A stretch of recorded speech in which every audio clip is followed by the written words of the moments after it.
नमो नमः फ्रेंड्स, मी आहे रुपाली आणि आर्ट डोअरमध्ये तुमच्या सगळ्यांचं खूप खूप खूप स्वागत. आज आपण बनवणार आहोत अगदी महाराष्ट्रीयन पद्धतीने खरडा, भाकरी, पिठलं म्हणजे झुणका आणि गरमागरम भात. त्यासाठी मी इथे घेतलेलं आहे मातीचं भांडं.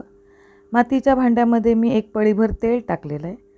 हे भांड्यामध्ये जोपर्यंत ते गरम होत नाही ना तोपर्यंत त्याच्यापूर्वीच आपण त्याच्यामध्ये तेल टाकून घ्यायचं आहे, जेणेकरून ही भांडी तडकू नयेत.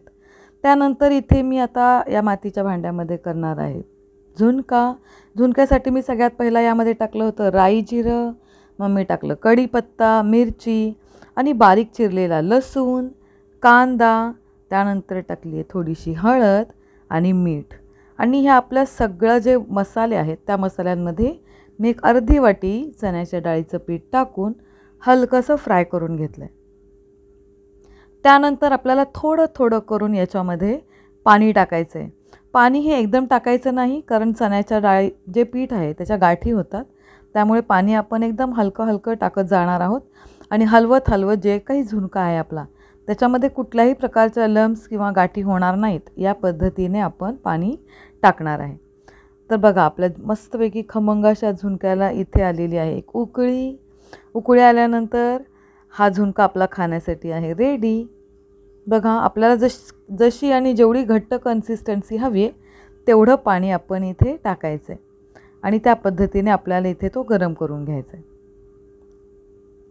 त्यानंतर चला फटाफट करायला घेऊया ज्वारीच्या पिठाची भाकरी.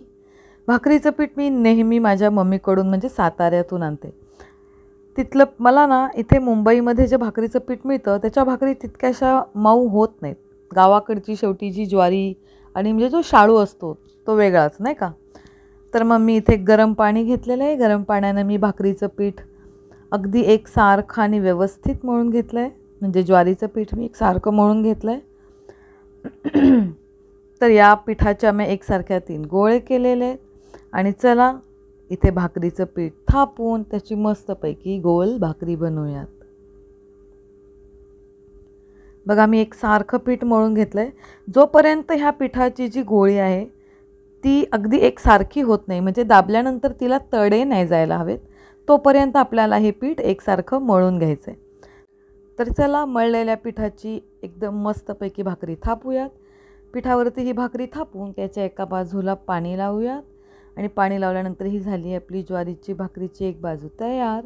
मग मी ती भाकरीची एक बाजू पलटून खालची जी आपली बिना पाण्याची बाजू होती ना ती मी वरती घेतलेली आहे आणि इथे झाली आपली भाकरी गरमागरम मस्त फुगून तयार.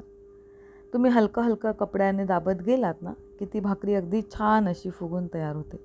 खूप जास्त पातळ भाकरी थापली की ती भाकरी फुगत नाही, मग ती पापडासारखी होते. पण इथं हलकीशी मीडियम जाडसर भाकरी थापली की ती मस्त फुगते.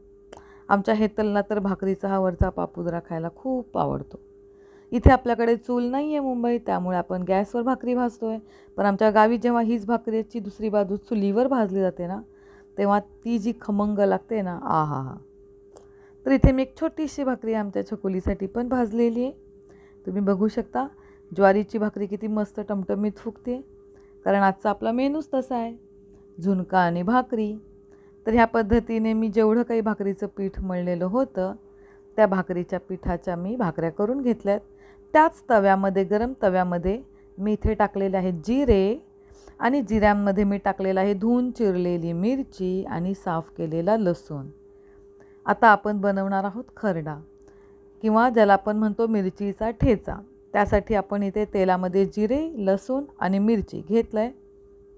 घरातल्याच एका भांड्याने मी ते हलकं हलकं तव्यावरती दाबत चालली. जास्त जोरात दाबलं की खालचं तेल हातावरती उडून हाताला भाजलं जाऊ शकतं. त्यामुळे एखाद्या छोट्या भांड्याने हलकं हलकं फक्त प्रेस करून घेऊयात. प्रेस केल्यानंतर जशी ती मिरची आणि तो लसूण तव्यावरती हलकासा शिजत जाईल किंवा वाफ येत जाईल तसं तसं ते आपोआप मऊ पडेल आणि मग तुम्ही त्या खरड्याला जोराने व्यवस्थित बारीक पण करू शकता. त्यानंतर मी इथे टाकलेलं आहे मीठ. यातली ही जी मागची स्टेप आहे ना बारीक करायची, ती आपण अगदी आपल्याला जमत नसेल तर आपण मिक्सरमधून पण हा खरडा काढू शकतो. आणि हा आपला आजचा झालेला आहे मस्त गावरान मेनू तयार. एन्जॉय.